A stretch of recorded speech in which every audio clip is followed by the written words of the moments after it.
Langsung kita buka aja. Oke. Nah, inilah tampilan depannya. Tampilan depan dari Shiny yang akan kami buat. Next, untuk retreat akan dijelaskan selanjutnya oleh teman kami, Dani. Jelasin dari apa ya, dan dari data yang ngambil datanya.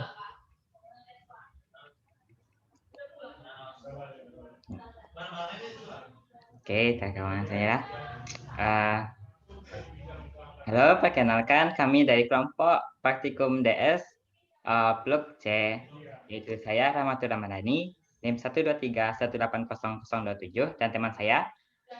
Saya Jericho Yudhistira, NIM 123180036. Oke. Yang kami akan membawakan. Nah, kali ini kami akan membawakan sebuah data analytics, yaitu tentang US election. Pada tahun 2016, yaitu tentang Trump dan Clinton. Ya.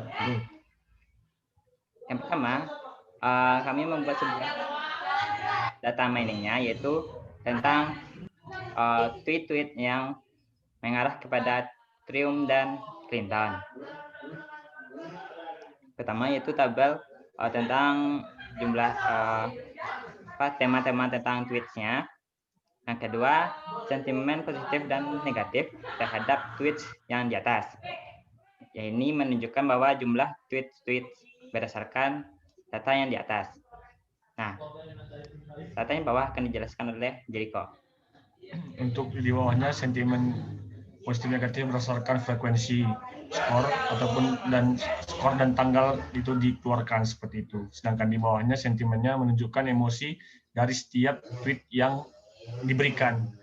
Terlihat Trump dan Clinton itu trust anger dan lain-lainnya seperti itu. Next.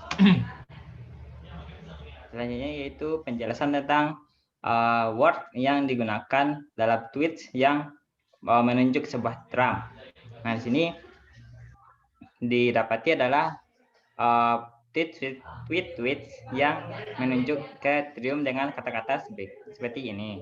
Terus big grams-nya juga akan ditampilkan seperti tabel di bawah ini, dan kata-kata yang sering digunakan terhadap tweet tersebut ditunjukkan di word cloud yang ini.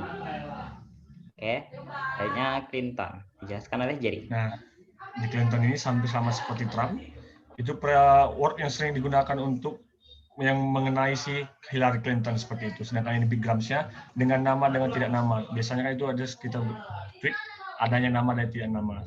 Nah, ini word cloud Clinton yang comment tweet yang sering digunakan di tweetnya si Clinton ataupun tweet mengenai si Hillary Clinton seperti itu. Untuk data analisisnya bisa dijelaskan oleh Jerry. Nah, untuk data analisis ini kita menggunakan analisis NRC, yang dimana NRC itu mempunyai sebuah library ataupun vocab yang isinya sentimen. Nanti ketika kita kaitkan dengan data teks kita, maka codingannya akan secara otomatis menunjukkan setiap kata-kata yang berkaitan seperti itu. Misalnya join, apakah itu berbentuk positif atau negatif, dan seterusnya seperti itu. Nanti kita akan melihatnya di codingannya seperti itu untuk lebih jelasnya. Terdapat sekitar 15.000 data, gitu, sehingga membentuk sebuah grafik seperti yang tadi di dashboard tadi. Seperti itu. Untuk raw data, ini menampilkan tabel di mana data yang kami ambil itu berdasarkan seperti ini. Dari jumlah kolom-kolom yang terdapat dalam data raw-nya, kami memilih beberapa data yang akan diproses. Ya, seperti ini datanya, yaitu ID, author, handle, dan teks. Oke.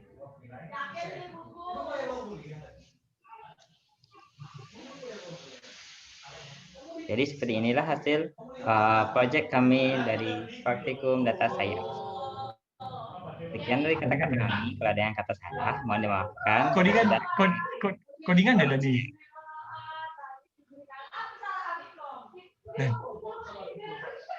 Halo?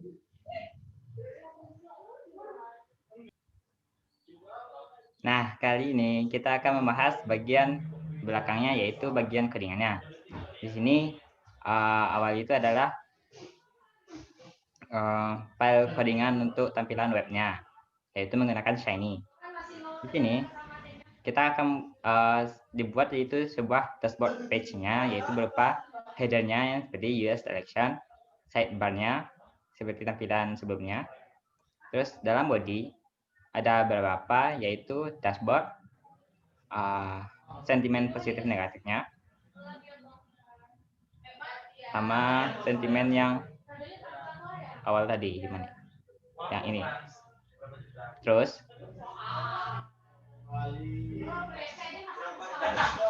ininya yaitu tab drum yang aku tunjukkan sebelumnya.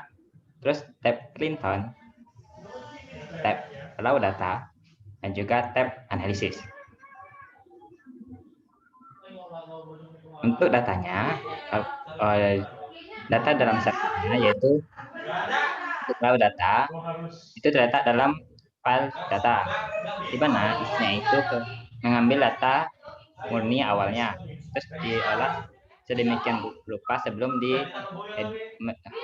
dibuat data sentimennya. Terus untuk data selanjutnya itu yaitu data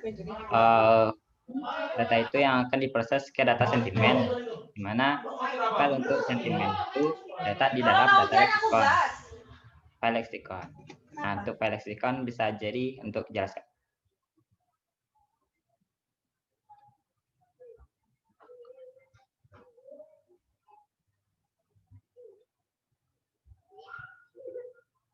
Oke, untuk data di lexicon ini seperti data yang bakal kita olah ke depannya seperti itu. Untuk di atas ini dilihat untuk yang pertama tweets rename.id, kita akan mengubah .id menjadi ID agar lebih mudah seperti itu.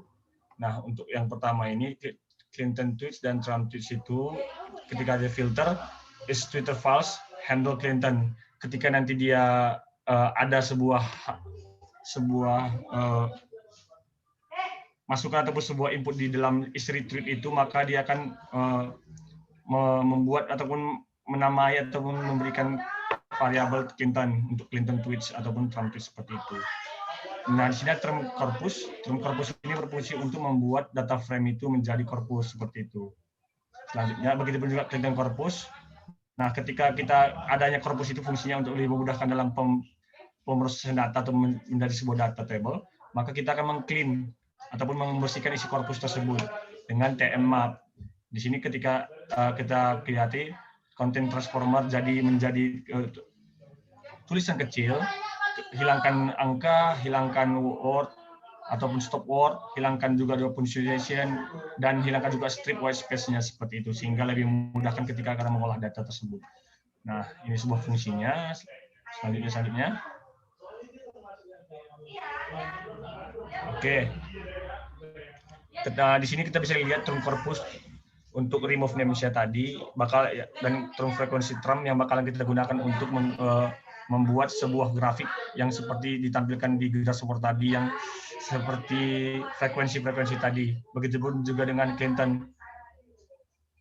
Dan data-data dari itu nanti setelah kita bersihkan dan kita hanya terdapat sebuah kata, maka kita buat workload-nya. Nah, ini workload untuk Clinton, bisa kita lihat. Dan ini workload untuk Trump. Next. Oke, di sini kita bisa lihat ada tidy. Ada tidy ini berfungsi untuk ini pendapat saya sebenarnya belum dapat, tapi tidy berfungsi untuk merapikan ketika sebuah data sehingga memudahkan untuk membuat sebuah grafik ataupun plot sebuah analisis data seperti itu. Untuk plot bigram ini dia bisa kreatif fungsinya yang nanti akan menampilkan sebuah diagrams yang kita lihat tadi. Selanjutnya ini diagrams untuk Trump, ini diagrams untuk Clinton yang kita lihat tadi sudah ke bawah.